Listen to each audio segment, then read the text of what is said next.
तो चलिए बच्चों, आज का काफ़ी इंपॉर्टेंट लेक्चर है इलेक्ट्रिसिटी का, और आप ध्यानपूर्वक सुने, और इसमें सुनना ज़्यादा है और समझना ज़्यादा है। अगर आप एक बार समझ गए तो प्रॉब्लम बनाना बहुत आसान है यार, समझना जरूरी है, तो समझने का प्रयास करें। चलिए, इलेक्ट्रिसिटी में अभी तक हम लोग पढ़े थे static electricity and current electricity, ठीक है। Static electricity means charge at rest, current electricity means charge at motion, है कि नहीं। दोनों जगह चार्ज हीरो था, तो चार्ज के बारे में हमने पढ़ाई किया और वहाँ से पता किया चार्ज क्या होता है। It is an property of an atom. Charge positive भी हो सकता है, चार्ज नेगेटिव भी हो सकता है, चार्ज ऑलवेज कंजर्व रहता है। और बात पढ़े थे कि क्वांटाइजेशन ऑफ चार्ज, मतलब सबसे छोटा चार्ज होता है वो इलेक्ट्रॉनिक चार्ज को माना जाता है। और वहाँ से हम लोग एक फार्मूला देखे थे, Q is equal to any total charge on any object होगा, वो Q इज इक्वल टू क्या होगा, Ne, मतलब number of electron into electronic charge. वहाँ से मल्टीप्लाई करते रहिए, जितना इलेक्ट्रॉन उससे मल्टीप्लाई करते रहिए इलेक्ट्रॉन उसके चार्ज से, आप आराम से टोटल चार्ज उस ऑब्जेक्ट पे निकाल सकते हैं। और हमने सीखा था लास्ट में, एक कूलम में आपको कितना चार्ज होता है, 6.25 एक कूलम में इलेक्ट्रॉन होता है। एक कूलम में 6.25 × 10⁻18 इलेक्ट्रॉन होता है, जो कि एक बहुत बड़ा क्वांटिटी है। एक कूलम चार्ज का फ्लो होना मीन्स 6.25 × 10⁻18 इलेक्ट्रॉन का फ्लो हो जाना, जो कि काफ़ी ज़्यादा इलेक्ट्रॉन है। 6 पे 18 जीरो लिख कर देखिएगा कॉपी में कितना बड़ा होता है, उतना इलेक्ट्रॉन का पास होना, उसको बोलते हैं एक कूलम का चार्ज का पास होना, ठीक है। इतना तक हमने पढ़ा था, ठीक है, कोई दिक्कत नहीं है, टेंशन की बात नहीं है। अभी हम लोग सोचे हैं, जैसे करंट के बारे में इस चैप्टर में हम लोग को पढ़ना है, तो हम लोग क्यों ना सोचे कि बच्चों करंट से रिलेटेड छोटा छोटा डाउट आता है, 10th से रिलेटेड हम आपको डाउट बताएंगे। जैसे सोचता है कि करंट हम लोग को क्यों पढ़ना है। जैसे करंट में आप सुनेंगे, हम केमिस्ट्री भी पढ़ाते हैं तो आप देखेंगे केमिस्ट्री में एक वर्ड है इलेक्ट्रोलाइसिस। इलेक्ट्रोलाइसिस मतलब क्या होता है बच्चों, किसी भी वहाँ पे इलेक्ट्रोलाइट का तोड़ना, किसी भी इलेक्ट्रोलाइट का क्या होता है, तोड़ना, किसके द्वारा, with the help of electricity, with the help of electric current. तो आप बताइए इलेक्ट्रोलाइसिस विदाउट इलेक्ट्रिक करंट होगा नहीं, तो वहाँ पे इलेक्ट्रिक करंट का कंसेप्ट आपको जरूरी है। तो कहाँ पे जरूरी है बच्चों, इलेक्ट्रोलाइसिस किस में जरूरी है, इलेक्ट्रोलाइसिस।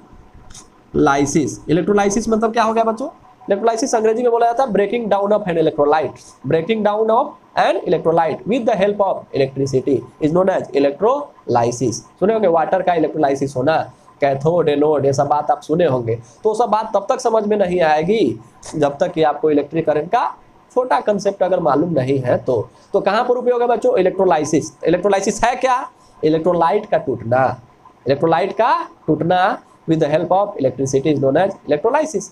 एक और वर्ड आप सुने होंगे, इलेक्ट्रोप्लेटिंग। क्या नाम सुने होंगे, इलेक्ट्रोप्लेटिंग, नाम से ही पता चल रहा है, depositing of one metal layer over another. जैसे मान लीजिए depositing of a metal layer over another metal is known as electroplating. जैसे आप देखे होंगे इलेक्ट्रोप्लेटिंग का एग्जांपल, साइकिल का हैंडल, साइकिल का हैंडल आप देखे होंगे लोहा का रहता है और उसके ऊपर क्या रहता है, क्रोमियम का इलेक्ट्रोप्लेटिंग रहता है। इसका मतलब क्या समझ रहे हैं, वहाँ पे जो लोहा रहता है उस पे आयरन पे किसका लेयर चढ़ा रहता है, क्रोमियम का लेयर चढ़ा रहता है, किसके हेल्प से, with the help of electricity, with the help of electric current. तो बताइए इलेक्ट्रिक करंट का अगर छोटा कंसेप्ट अगर नहीं मालूम है तो क्या इलेक्ट्रोप्लेटिंग समझ में आएगा, नहीं समझ में आएगा। अच्छे से बात समझ रहे हैं। तो इसका मतलब क्या हो गया, व्हाट इज इलेक्ट्रोलाइसिस, समझ गए आप लोग, breaking down of an electrolyte with the help of electric current is known as electrolysis. Use किसका, इलेक्ट्रिक करंट। इलेक्ट्रोप्लेटिंग की बात करते हैं, what is electroplating, depositing of one metal over another with the help of electricity is known as electroplating।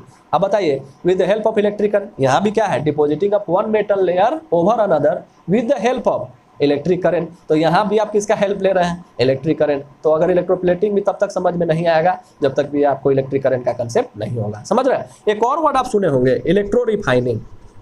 Electro refining ये आपको metal and non metal chapter में आप लोगों को पढ़ना है। इलेक्ट्रो रिफाइनिंग, आप देखिए आप सुने होंगे जो मेटल हम लोग पाते हैं मेटलर्जी द्वारा उसको बोलते हैं क्रूड मेटल। क्या बोलते हैं बच्चों, क्रूड मेटल। और उसको क्या करना है, रिफाइन करना है।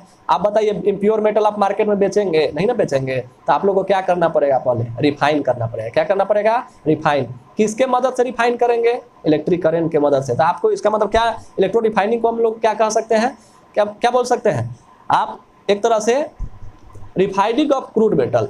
क्या बोल सकते हैं, refining of crude metal with the help of electricity is known as electro refining. इसका मतलब क्रूड मेटल जिसमें थोड़ा सा इम्प्योरिटी बच जाती है उसको बोलते हैं क्रूड मेटल। ठीक है, मेटलर्जी के बाद बहुत सारे प्रोसेस में पढ़ेंगे, मेटलर्जी के बाद कंसंट्रेशन ऑफ ओर और इनरिचमेंट ऑफ ओर, ये सब आगे पढ़ने के बाद उसके बाद होता है रोस्टिंग, कैल्सिनेशन, ये सब पढ़ेंगे हम लोग मेटल एंड नॉन मेटल में। वो सब करने के बाद जो मेटल आता है फाइनली उसको बोलते हैं crude metal. Crude metal still contain some impurity, तो उसमें कुछ इम्प्योरिटी बच जाता है, तो उसको हम लोग रिफाइन करते हैं। जैसे कॉपर का रिफाइनिंग, एल्युमिनियम का रिफाइनिंग होता है, किसके द्वारा होता है? With the help of electricity, तो उसको हम लोग बोलते हैं इलेक्ट्रो रिफाइनिंग। चलिए तीनों टर्म किसी को डाउट है तो बताइए, तीनों टर्म किससे रिलेटेड है?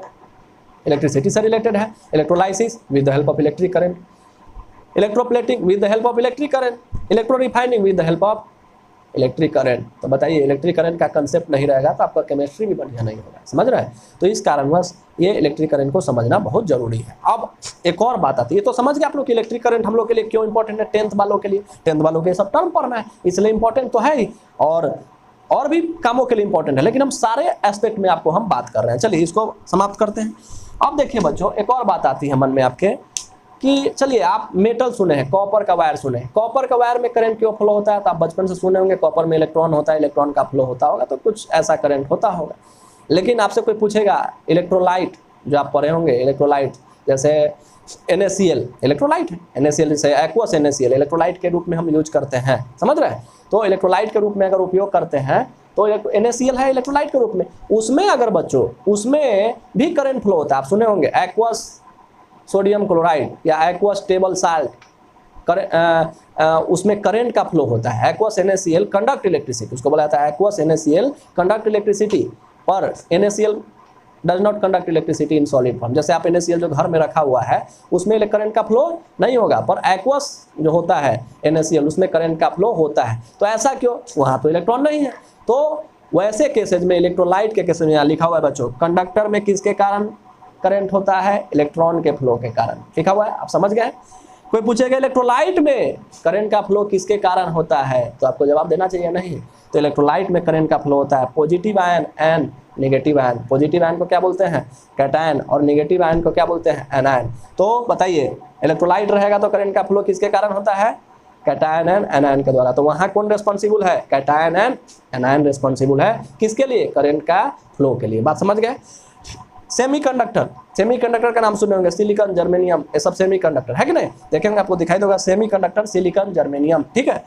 इसमें करंट किसके कारण फ्लो होता है? तो बाद में आप लोग पढ़ेंगे इलेक्ट्रॉन्स एंड होल्स। तो होल्स अलग चीज है, वो आप लोग पढ़ेंगे 12 में। तो इलेक्ट्रॉन एंड होल्स के कारण आप लोग सिर्फ ध्यान रखिए अभी कि सेमीकंडक्टर में किसके कारण करंट फ्लो होता है? इलेक्ट्रॉन्स एंड होल्स के कारण होता है। तो बात आपने समझा होगा ओवरव्यू कि कहीं पर करंट का फ्लो इलेक्ट्रॉन के द्वारा हो रहा है, कहीं पर इलेक्ट्रॉन्स एंड होल्स के द्वारा हो रहा है, कहीं पे कैटायन्स एंड एनायंस के द्वारा हो रहा है। बात समझ रहे हैं? तो इलेक्ट्रॉन कहाँ होगा, कैटायन एनायन कहाँ होगा, आप पहचान जाएंगे। अब कोई कंडक्टर होगा तो वहाँ इलेक्ट्रॉन होगा, कोई इलेक्ट्रोलाइट होगा तो कैटायन एंड एनायन होगा, सेमीकंडक्टर है तो वहाँ इलेक्ट्रॉन्स एंड होल्स होगा। इसके कारण करंट फ्लो होता है। ये हम करंट के फ्लो के बारे में जाने, कोई दिक्कत इसमें नहीं। चलिए तो अभी ये सब तो समझ गए, इसको भी हम लोग मिटा सकते हैं। चलिए इसको मिटा देते हैं। अब बच्चों चलिए इतना बात समझने के बाद, क्योंकि आज का लेक्चर है, आप समझिए, अंदर से फील करिए, समझिएगा तो करंट आपके लिए ज़्यादा ईजी है। अगर कहा जाए तो करंट को बहुत जल्दी समाप्त किया जा सकता है, पर मैं आपको समझा करके प्रैक्टिकल यूजेज के अनुसार आपको बता रहा हूँ कि थोड़ा सा समय लगेगा, पर आप सीखेंगे पक्का, इतना जरूर है। ठीक है, आप लोग सिर्फ देखते रहिए और सुनते रहिए, बस और कुछ नहीं। चलिए अब आता है बच्चों, हम बताए थे इलेक्ट्रिक करंट किसका फ्लो होना? चार्ज का फ्लो होना है कि नहीं? तो चार्ज का फ्लो होता है बच्चों। तो चार्ज का फ्लो एक तरह से यूनिफॉर्म भी हो सकता है और नॉन यूनिफॉर्म भी हो सकता है। चार्ज का फ्लो जो होता है, चार्ज, अगर चार्ज का फ्लो की बात करें तो चार्ज का फ्लो को ही हम लोग इलेक्ट्रिक करंट बोलते हैं। तो चार्ज का फ्लो यूनिफॉर्म भी होता है और नॉन यूनिफॉर्म भी होता है। अगर चार्ज का फ्लो अगर यूनिफॉर्म होगा बच्चों, क्या होगा?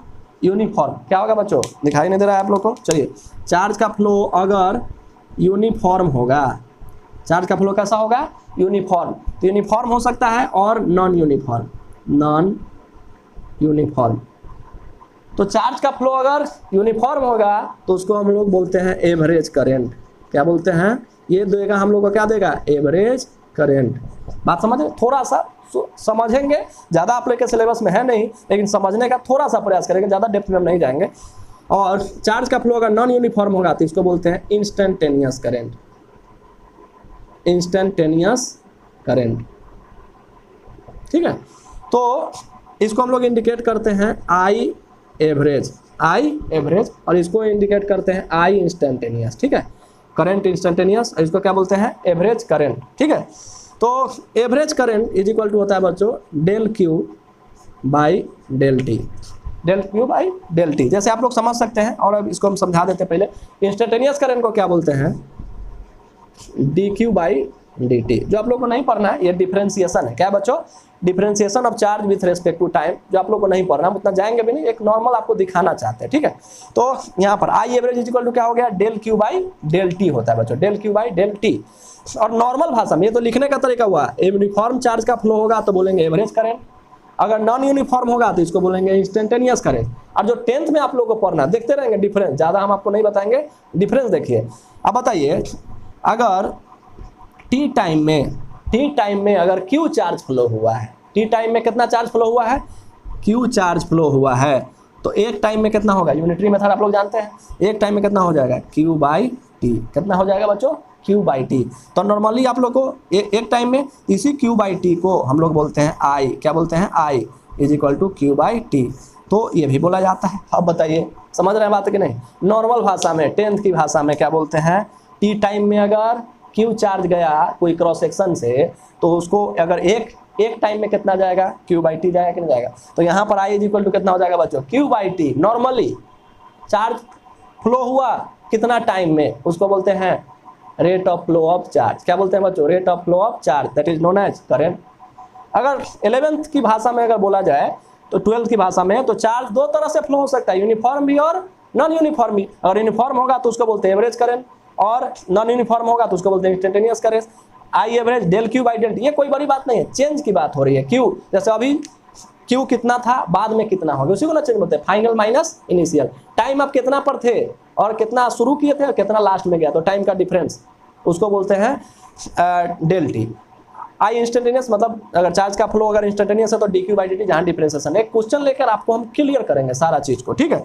तो I is equal to normally क्या बोलेंगे 10th भाषा में, rate of flow of charge, charge phloem by time taken, है कि नहीं, कितना टाइम में, उसको बोलते हैं करंट। ये भी वही चीज है, del Q by del T, मतलब चार्ज फ्लोन, चार्ज का फ्लो हुआ बाई टाइम, वो भी हुआ, वो भी वही उसी तरह का है, लेकिन आप लोग अंतर समझने का थोड़ा सा प्रयास करेंगे और आपको हम सिखाएंगे भी, ठीक है। तो आई सबको समझ में आ गया, I is equal to Q by T.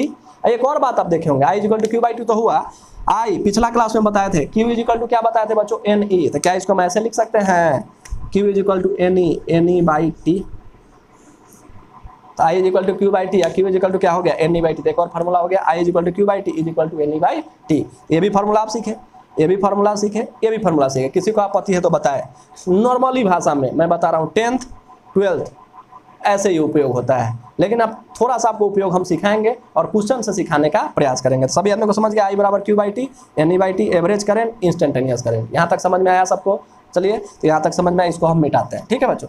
तो आप समझे होंगे क्या होता है। आप बताइए बच्चों, ये तो हो गया।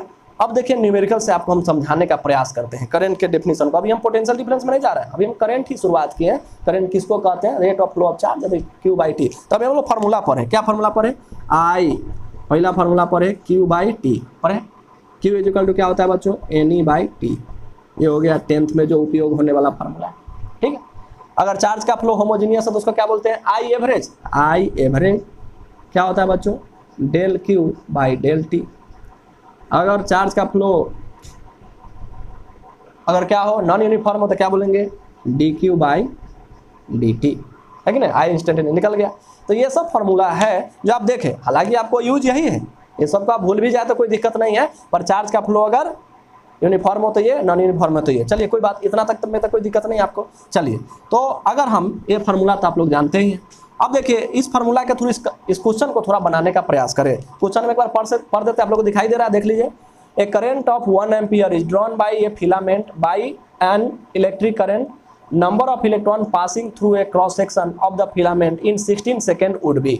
देखिए यहाँ पर निकालना है बच्चों आपको नंबर ऑफ इलेक्ट्रॉन। क्या निकालना है बच्चों, नंबर ऑफ इलेक्ट्रॉन, और करंट दिया हुआ। तो जो दिया हुआ है बच्चों उसको लिखने का प्रयास करें। करंट दिया है या नहीं दिया है, दिया है, लिख लीजिए। आई इज इक्वल टू 1 एम्पियर, लिख लीजिए, देख लीजिए। जो दिया उसको पहले लिखिए, गिवन को पहले लिखना चाहिए, हमेशा मैथमेटिक्स में भी बोलते हैं आपको। तो I is equal to 1 ampere. अब बताइए और भी कुछ है, टाइम दिया है, टाइम कितना है 16 सेकेंड, टाइम कितना है 16 सेकेंड, ये दिया है और ये दिया है। और हम लोग को क्या निकालना है, नंबर ऑफ इलेक्ट्रॉन, क्या निकालना है बच्चों, नंबर ऑफ इलेक्ट्रॉन। अभी एक फार्मूला हम लोग पढ़े थे, याद है, I is equal to Q by T पढ़े थे, और Q को क्या बोलते हैं, एन ई बाई टी। तो क्या हम इसको ऐसे भी लिख सकते हैं, I is equal to N E by T, लिख सकते हैं, लिख सकते हैं, I is equal to N E by T. और हम लोग को क्या निकाला, नंबर ऑफ इलेक्ट्रॉन। तो क्रॉस मल्टीप्लाई करके नंबर ऑफ इलेक्ट्रॉन का फॉर्मूला बना लेते हैं इसी से। तो चलिए क्रॉस मल्टीप्लाई करेंगे तो क्या हो जाएगा बच्चों, I T is equal to N E, कैसे, I into T, I T बराबर एन ई, ठीक है। अब हम लोग को क्या निकाला, एन, तो एन इज इक्वल टू क्या हो जाएगा, आई टी बाई ई, तो एन इज इक्वल टू क्या हो गया, आई टी बाई ई, क्या हो गया बच्चों, I T by E, current, time, electron का चार्ज। अगर डिवाइड कर दे तो क्या आ जाएगा, नंबर ऑफ इलेक्ट्रॉन आ जाएगा। तो क्यों नहीं निकाला जाए, चलिए निकाला जाए इसको, इस फार्मूला को आप समझें, तो चलिए इसको निकालते हैं। तो यहाँ पे हम निकाल रहे हैं, इस फार्मूला को आप समझ गए होंगे। तो एन इज इक्वल टू क्या हो गया बच्चों, N is equal to I T by E, यहाँ फार्मूला में रख दिया जाए, तो रखते हैं, चलिए इसको रख देते हैं, इसको मिटाते हैं। यहाँ से आया, देख लीजिएगा पीछे, एन इज इक्वल टू क्या आया, आई टी बाई ई, कैसे आया हम आपको पीछे बता चुके हैं, हम देख लीजिएगा। चलिए N is equal number of electron, N क्या है, नंबर ऑफ इलेक्ट्रॉन, और ये ऑप्शन है 10 टू द पावर 20, 16, 18 एंड 23। चलिए आई कितना है 1 एम्पियर, ठीक है, टाइम 16 हो गया। इलेक्ट्रॉन का charge 1.6 into 10 to the power minus 19, ये हो गया नंबर ऑफ इलेक्ट्रॉन। तो number of electron is equal to, बच्चों आप तो काटना है, उसको कैंसिल कीजिए, क्या हो जाएगा, इस पॉइंट को अगर ख़त्म कीजिएगा तो ऊपर जाएगा 10, तो 16 से 10 हो गया, 10 टू द पावर माइनस 19 ऊपर जाएगा, तो क्या हो जाएगा बच्चों, ऊपर ऑलरेडी 10 है, और 10 टू द पावर माइनस 19 ऊपर गया तो प्लस 19, नीचे से ऊपर गया तो प्लस 19। तो नंबर ऑफ इलेक्ट्रॉन देखिए 10 टू द पावर 1 है, बेस सेम है तो पावर ऐड हो जाएगा, तो कितना हो जाएगा 10 टू द पावर 20। तो नंबर ऑफ इलेक्ट्रॉन कितना हो जाएगा 10 टू द पावर 20। तो ऑप्शन क्या हो जाएगा 10 टू द पावर 20। क्या सीखे इससे, क्या सीखे बताइए कोई, कुछ नहीं। नॉर्मली जो आपके क्लास में फॉर्मूला था वो होता है, करंट को बोलते हैं I is equal to Q by T, rate of flow of charge, and Q is equal to N E. यहाँ से हम लोग क्या निकाल दिए, नंबर ऑफ इलेक्ट्रॉन का रिलेशन है, हम लोग नंबर ऑफ इलेक्ट्रॉन निकाल दिए। किसी को दिक्कत इसमें, नंबर ऑफ इलेक्ट्रॉन हम लोग निकाल लिए, तो नंबर ऑफ इलेक्ट्रॉन हम लोग निकाल लिए यहाँ से, ये फार्मूला से आप देख लीजिए। तो क्वेश्चन आपको सभी को समझ में आ गया होगा, तो सभी इस क्वेश्चन को मिटाते हैं, ठीक है बच्चों, इस क्वेश्चन को मिटाते हैं और देखते हैं। फिर एक प्रॉब्लम और देख लेते हैं, बस आप लोग को समझ में आ जाएगा एवरेज और इंस्टेंटेनियस से रिलेटेड। चलिए एक क्वेश्चन दिया था, Q is equal to T square plus 40 plus 5। आपको हम दिखाना चाहते हैं, बस आपके लिए ज़्यादा इंपॉर्टेंट नहीं है। Q इज इक्वल टू क्या दिया हुआ है, टी स्क्वायर प्लस 40 प्लस 5, और हम लोग को निकालना है I average is equal to what, and I instantaneous is equal to what. आप देखिएगा सिर्फ निकालते हुए, बाकी आप लोग के लिए ज़्यादा महत्वपूर्ण नहीं है, लेकिन आप निकालने का ऐसे ही देख रहे हैं, आप लोग देखने का प्रयास करें, बस हो गया, ज़्यादा इंपॉर्टेंट आप लोग के लिए है नहीं। तो आई क्यू, ये देखिए क्यू है और टाइम में रिलेशन, इसको क्या बोलते हैं, क्यू और टाइम का रिलेशन है, दिया हुआ है Q is equal to T square plus 40 plus 5, और हम लोग को क्या निकालना है, आई एवरेज इन 2 सेकेंड, दिया हुआ था इन 2 सेकेंड टाइम, इतना ही क्वेश्चन था, और आपको आई एवरेज निकालना है, और आपको पता भी चल जाएगा आई एवरेज आई इंस्टेंटेनियस में अंतर है या नहीं, और नॉर्मली क्या होता है, ठीक है। अगर ऐसे रहता है, और मान लीजिए ऐसे 10th का रहता तो आप निकाल लीजिए, आई इज इक्वल टू क्या होता है, क्यू बाई टी, क्यू किसका फंक्शन है, इसका फंक्शन है, टाइम कहाँ से 2 सेकंड से भाग दीजिए, कटेगा, ये वेरिएबल है, तो आपको नहीं निकाल पाइएगा, क्यू बाई टी से निकाल पाएगा नहीं, तो क्यों नहीं इसको ऐसे निकाल लेते हैं, आई एवरेज पढ़े होंगे, I average is equal to क्या होता है, del Q by del T, होता है कि नहीं बच्चों। और टाइम 2 सेकेंड है, टाइम कितना है 2 सेकेंड, तो इसको हम ऐसे लिख सकते हैं, Q at 2 second, Q at 2 second minus Q at 0 second by time का डिफरेंस कितना हो जाएगा 2 सेकेंड में से, शुरुआत में तो 0 सेकेंड आया था, 2 माइनस 0, तो हम लोग को क्या निकालना पड़ेगा, Q at 2 second and Q at 0 second. तो क्यों ना निकाल देंगे, आप लोग 8 क्लास पढ़ेंगे फंक्शन, जैसे आप लोग देखा होगा एफ एक्स बराबर एक्स स्क्वायर प्लस 2, अब बचपन में आप 9 पे निकाले हैं, F2 is equal to 2a square plus 2, तो 2 दूना 4 2 6, निकाले कि नहीं ऐसा। तो इसी तरह का बात यहाँ पे है, फंक्शन दिया हुआ है, आप लोग उसमें रख दीजिए, क्यू यहाँ पर दिया हुआ ना, इसको हम बोल सकते हैं क्यू छोटा क्यू है तो छोटा ही क्यू रहने दीजिए, ठीक है बच्चों। तो क्यू एट 2 सेकेंड, तो क्यू एट 2 सेकेंड कितना हो जाएगा बच्चों, देख लीजिए, 2a square plus 4 into 2 plus 5 होगा ना बच्चों, कितना हो जाएगा 2 दूना 4, 4 दूना 8 प्लस 5, 8 4 12 5 17, कितना हो जाएगा 17, ठीक है। और क्यू 0 सेकेंड पे क्यू कितना हो जाएगा, रखिए, यहाँ पे रखना 0, 0 का स्क्वायर 4 इंटू 0 प्लस 5, तो कितना हो जाएगा 5। तो क्यू एट 2 सेकेंड निकल गया, क्यू एट 0 सेकेंड इसमें रख दीजिए, टाइम मालूम है रख दीजिए, क्यू 2 सेकेंड 17 माइनस 5/2 12/2 कितना एम्पियर 6 एम्पियर। तो आई एवरेज कितना हो गया 6 एम्पियर। क्या आप दसवां के फॉर्मूला से निकाल सकते थे? नहीं। तो इसी कारण से ये भी चीज़ आनी, डेल क्यू तक क्यों हम ऐसा लिखे, डेल क्यू मतलब चेंज इन चार्ज बटा change in time, del Q मतलब क्या होता है फाइनल माइनस इनिशियल, तो इसलिए Q at 2 second minus Q at 1 second निकाल दी इसको। आई एवरेज कितना हो गया बच्चों, हम निकाले आंसर 6 एम्पियर। अब देखिए आई इंस्टेंटेनियस निकालना, आप लोगों को डिफरेंशिएशन पढ़ना नहीं, लेकिन आपको हम निकाल देते हैं, दोनों में डिफरेंस होता है। आई इंस्टेंटेनियस निकालना है इज इक्वल टू क्या होता है D Q by D T at 2 second, at कितना सेकेंड 2 सेकेंड, 2 सेकेंड में निकालना है ना।